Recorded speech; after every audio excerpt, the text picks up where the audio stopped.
আচ্ছা, mixed two মিডিয়ায় তোমাদের প্রত্যেককেই স্বাগত।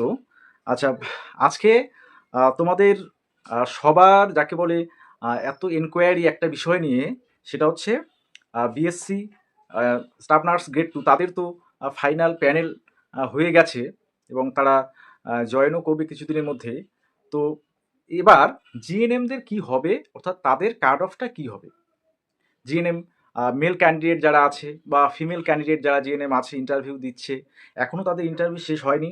হ্যাঁ, এখনও ইন্টারভিউয়ে প্রায় 6 দিন বাকি আছে।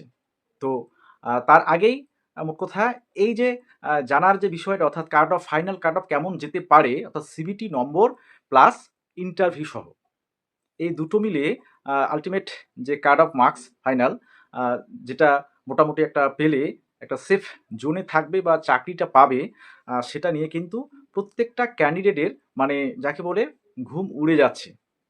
তো আমি প্রথমে একটা কথা বলবো যে যাদের ইন্টারভিউ হয়নি এখনো, তোমরা ইন্টারভিউটাতে আগে ফোকাস করবে।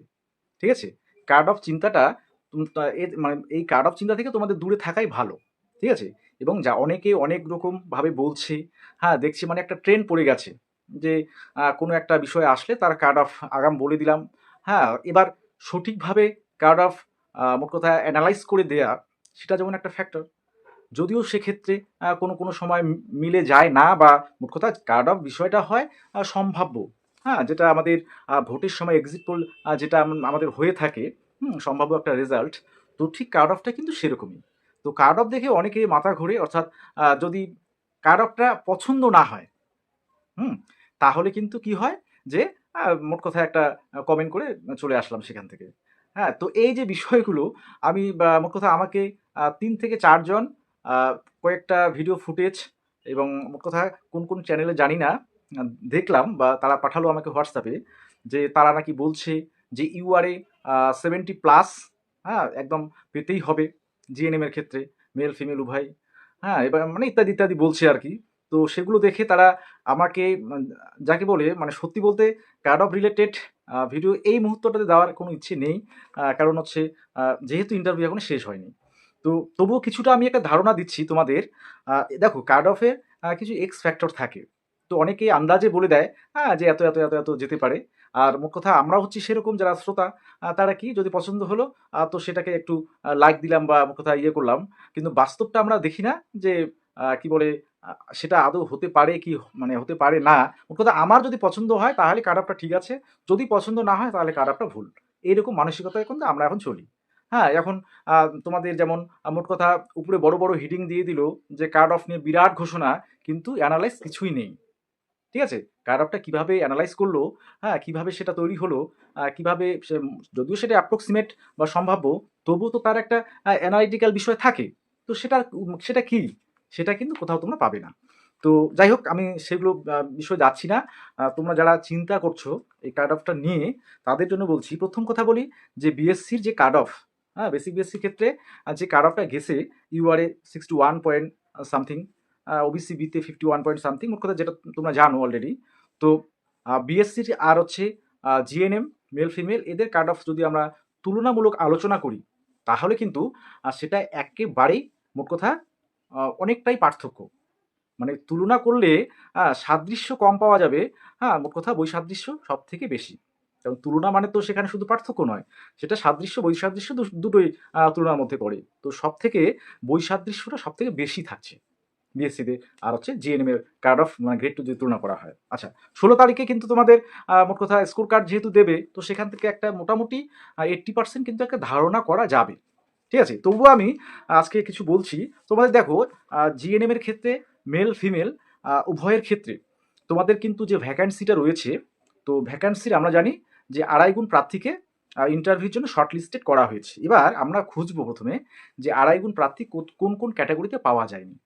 ইউআরএ কি পাওয়া যায়নি মেল ফিমেলে কোথাও? গেছে। আচ্ছা, ওবিসি বিতে পাওয়া যায়নি, সেটাও গেছে। ওবিসি এতে সেখানেও কিন্তু মোট কথা পাওয়া গেছে 2.5 গুণ প্রার্থী। আচ্ছা, এসসিদের ক্ষেত্রে পাওয়া গেছে, সেখানেও 2.5 গুণ প্রার্থী পাওয়া গেছে। এসটিদের ক্ষেত্রে এসটিদের ক্ষেত্রে দেখো তোমাদের এসটি মেলদের ক্ষেত্রে দেখবে 52টা তোমাদের সিট রয়েছে, কিন্তু ইন্টারভিউ শর্টলিস্টেড 66। তাহলে সেখানে কিন্তু 2.5 গুণ প্রার্থী পাওয়া যায়নি। তাহলে এসটি মেল ক্যান্ডিডেট যারা আছো তোমাদের কাট অফ কিন্তু অনেকটাই কমছে, ঠিক আছে। এসটি মেল যারা আছো তোমাদের কাট অফ অনেকটাই কমছে, সেটা কত হতে পারে একটা মোট কথা একটা অ্যাপ্রক্সিমেট আমি সেটা বলবো। আচ্ছা, এবার ইডাব্লিউএস এর ক্ষেত্রে সেটা পাওয়া গেছে, ঠিক আছে। আচ্ছা, তাহলে মোট কথা আমরা দেখতে পাচ্ছি যে প্রায় প্রত্যেকটা ক্যাটাগরিতেই, হ্যাঁ, এসটি মেল জিএনএম বাদ দিয়ে প্রায় প্রত্যেকটা ক্যাটাগরিতে কিন্তু আড়াই গুণ প্রার্থী আছে। এবার আর যে ফ্যাক্টরগুলো এখানে কাজ করছে, দেখো ভিডিওটা একটু লেন্দি হতে পারে কারণ এখানে আলোচনার কিছু বিষয় রয়েছে। হ্যাঁ, অনেকেই বলে যে কারোটা দ্রুত বলে দিলি তো হয়ে গেল, না, সেটা তো অ্যানালাইসিসের কিছু বিষয় থাকে। তো যাই হোক, সেখানে নর্মালাইজেশন আছে।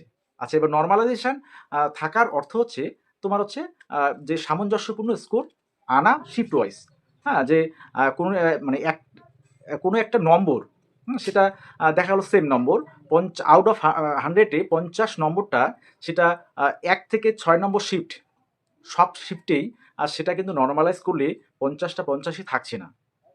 সেটা কিন্তু মানে আউট অফ 85-এ সেটা সবারই একই দাঁড়াবে না নর্মালাইজেশন স্কোরে, সেটা কিন্তু ভেরি করবে, ঠিক আছে।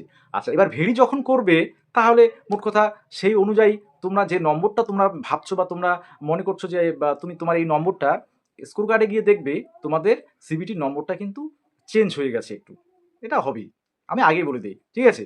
কারণ এগুলো অ্যানালাইসিসের বিষয় আছে, এগুলো দীর্ঘদিন থেকে আমি বলে আসছি তোমাদের। অনেকে তোমরা বিশ্বাস করো না, আমার নম্বর আমার নয় কেন, হ্যাঁ, তোমাদের প্রশ্ন। বাবা, এখানে নর্মালাইজেশন ফ্যাক্টর থাকছে, তো সেক্ষেত্রে তুমি তোমার শিফটে যেটা নম্বর পেয়েছো অন্য একটা শিফটে সেই একই নম্বর যদি কেউ পায়, দুটো নম্বর সেম হয় না কখনো নর্মালাইজেশন করলে, দুটো নম্বরের মধ্যে পার্থক্য থাকছে, ঠিক আছে। আচ্ছা, তো এবার আলটিমেট যে বিষয়টা দাঁড়াচ্ছে নর্মালাইজেশনের ফলে যে স্কোরের যে ডিফারেন্সটা, অনেকেই বলছে কোন ইউটিউবার নাকি আমাকে বললো তারা যে বলছে যে মোট কথা যে ডিফারেন্সটা, যে ফার্স্ট অর্থাৎ কোনো ক্যাটাগরিতে হাইয়েস্ট যে স্কোরার আর লোয়েস্ট যে স্কোরার থাকবে তাদের মধ্যে নাকি ডিফারেন্স অনেক বেশি থাকবে। তো সেটা আমি আগের থেকে যখন বলছি যে না, সিবিটির ক্ষেত্রে নর্মালাইজেশনে সেই ক্যাটাগরিতে যে প্রথম অর্থাৎ স্কোর করেছে ফার্স্ট স্কোর সব থেকে বেশি, আর সে যে লোয়েস্ট করেছে কাট অফ ক্লিয়ার করেছে তার স্কোরের ডিফারেন্স কিন্তু বেশি একটা থাকে না, যেটা বিএসসিতে ছিল, এবং সেটা আমি আগেও বলেছিলাম, ঠিক আছে। কিন্তু জিএনএমদের ক্ষেত্রে সেটা থাকছে না। তাহলে এবার এই যে তোমাদের স্কোর অর্থাৎ ফাইনাল মেরিট লিস্টে কীরকম তোমাদের কাট অফটা থাকতে পারে, তো আমি দেখো যে হিসাবটা করেছি, কারণ যেহেতু প্রায় প্রত্যেকটা ক্যাটাগরিতেই তোমাদের আড়াই গুণ প্রার্থী আছে, তবে কিছু কিছু ক্ষেত্রে তোমাদের কাট অফ কাছাকাছি থাকছে, আবার কিছু কিছু ক্ষেত্রে একটু কিন্তু অনেকটাই নামবে, বা কিছু কিছু ক্ষেত্রে একটু বেশি হবে। যেমন ইউআরদের ক্ষেত্রে আমি বলি, আগে ফিমেলদের না মেলদের ক্ষেত্রে বলি। আচ্ছা, মেলদের ক্ষেত্রে তোমাদের ইউআরএ তোমরা যারা আছো ইন্টারভিউ সহ, আমি কিন্তু সিবিটি প্লাস ইন্টারভিউ দুটো মিলেই বলছি, আর ইন্টারভিউ সহ তোমাদের হচ্ছে 66 থেকে 68 তোমরা মোটামুটি স্কোর যদি হয়, হ্যাঁ, ইন্টারভিউ দেওয়ার পরে, তাহলে একটা সুযোগ কিন্তু তোমাদের থাকছে। আমি বলছি না যে একদম পাবেই, এটা আমি আবারও বলি যে কার্ড অফ সেটা হচ্ছে সম্ভাব্য সবসময়, সেটা হুবহু মিলে যাবে, সেটা নাও হতে পারে, আবার কিছুটা কাছাকাছি যেতে পারে, এরকম হতে পারে, ঠিক আছে। তবে যতটা সম্ভব আমি অ্যানালাইজ করেছি যে এরকম মানে আশা করা যেতে পারে যে এরকম স্কোর করলে তুমি ফাইনাল প্যানেলে জায়গা করে নিতে পারবে। আচ্ছা, তাহলে ইউআর এর ক্ষেত্রে 66 থেকে 68 মেল ক্যান্ডিডেট। আচ্ছা, ওবিসি বি এর ক্ষেত্রে 65 প্লাস, ওবিসি এর ক্ষেত্রে 62 প্লাস, এসসির ক্ষেত্রে 60 প্লাস, এসটির ক্ষেত্রে 30 প্লাস। কেন 30 প্লাস বললাম তার কারণ কিন্তু আমি আগেই বলেছি, একটু রিমাইন্ড করলেই বিষয়টা বুঝতে পারবে। আচ্ছা, ইডাব্লিউএস এর ক্ষেত্রেও 60 প্লাস তোমাদের মেলদের, এটা হচ্ছে একটা সম্ভাব্য ফাইনাল কার্ড অফ, ওকে। আচ্ছা, এবার ফিমেলদের ক্ষেত্রে আসি। ফিমেলদের ক্ষেত্রে ইউআরএ তোমাদের 62 থেকে 64 মোটামুটি স্কোর যদি হয়, তাহলে আশা করবে যে তোমরা মোট কথা সিলেকশন একটা মানে একটা সিট তোমরা পেতে পারো, বা জবটা তোমরা পেতে পারো, একটা সম্ভাবনা তৈরি হবে। আচ্ছা, ওবিসি বি এর ক্ষেত্রে 58 থেকে 60, 58 থেকে 60। আচ্ছা, ওবিসি এর ক্ষেত্রে 52 থেকে 54, 52 থেকে 54। আচ্ছা, এসসির ক্ষেত্রে 48 টু 50। আচ্ছা, এসটিদের ক্ষেত্রে 45 থেকে 47, 45 থেকে 47। তো তোমরা বলতে পারো যে যেখানে বিএসসিতে 7 বা 5 1 পয়েন্ট সামথিং পেয়ে ইন্টারভিউ ডাক পেলো, সে কিন্তু চাকরি পায়নি, ঠিক আছে। তো এসটিদের ক্ষেত্রে এরকম ভাবার কোনো কারণ নেই যে তোমাদের 30-এর নিচে নামবে, ঠিক আছে, আমি আগাম বলে দিলাম সেটা। এসটিদের ক্ষেত্রে 45 টু 47। আচ্ছা, ইডাব্লিউএস এর ক্ষেত্রে 45 থেকে 47। এসটি আর ইডাব্লিউএস তোমাদের মোটামুটি কাট অফ প্রায় মানে প্রায় সেম হতে পারে। তো যাই হোক, আর এই যে কাট অফ বিষয়গুলো আমি বললাম, নম্বরগুলো, কাট অফ মার্কসগুলো, এটা ইন্টারভিউ সহ অবশ্যই, এবং এটা দেখো অবশ্যই কিন্তু সম্ভাব্য। ঠিক আছে? হ্যাঁ, এবার যাদের অপছন্দ হবে, হ্যাঁ, তো সেখানে আমার যেহেতু পার্সোনাল অ্যানালাইসিসে এটা আমি করেছি, আমার পার্সোনাল ভিউ, এবার অন্যজনের অন্য ভিউ থাকতেই পারে। অবশ্যই তোমরা নিজেদের মতো করে সেটা তাহলে তোমরা ধরে নেবে, মোট কথা। ঠিক আছে? কারণ আমি আমার পার্সোনাল অ্যানালাইসিস করে যেটা আমি মোট কথা পেয়েছি, সেটাই আমি বললাম। ঠিক আছে? যেমন এসটিদের ক্ষেত্রে তোমরা দেখবে এসসি পিডাব্লিউডি মেলদের ক্ষেত্রে ডাক পেয়েছে ৪ জন, ভ্যাকান্সি আছে ৩ জন, না ৩টে। আবার ইউআর পিডাব্লিউডির ক্ষেত্রে দেখো ভ্যাকান্সি ১৪টা আছে, কিন্তু ইন্টারভিউতে ডাক পেয়েছে ১০ জন। তাহলে তাদের প্রত্যেকেরই হচ্ছে, ইউআর পিডাব্লিউডি ১০ জনেরই হচ্ছে, কিন্তু এসসি পিডাব্লিউডি একজন বাদ চলে যাবে। ঠিক আছে? তাহলে একজন সেখানে বেশি আছে, ডাক পেয়েছে। তো ফিমেলদের ক্ষেত্রে যেমন দেখো ইউআর পিডাব্লিউডি তোমার হচ্ছে ভ্যাকান্সি মোট কথা ফিমেলদের ক্ষেত্রে সবাই পাবে। ইউআর পিডাব্লিউডি, এসসি পিডাব্লিউডি সবাই পাবে, কারণ হচ্ছে এদের মোট কথা ভ্যাকান্সির তুলনায় ডাক ইন্টারভিউ শর্টলিস্টেড ক্যান্ডিডেট খুবই কম।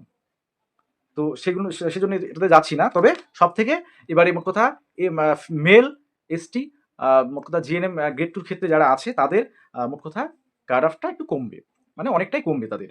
আর বাদ বাকি যত ক্যাটাগরি আছে তাদের কাট অফ যেরকম বললাম মোটামুটি একটা ধরে নিতে পারো বা আন্দাজ একটা করতে পারো যে এরকম থাকতে পারে। ঠিক আছে? যদিও এটা একদম আমার পার্সোনাল ভিউতে। ঠিক আছে? এবার বাকিটা ১৬ তারিখের পরে বোঝা যাবে, এবং সেটা কীরকম হয় তার উপর নির্ভর করছে কিন্তু একদম তোমাদের সমস্ত বিষয়টা মোট 80% ক্লিয়ার হয়ে যাবে ১৬ তারিখে।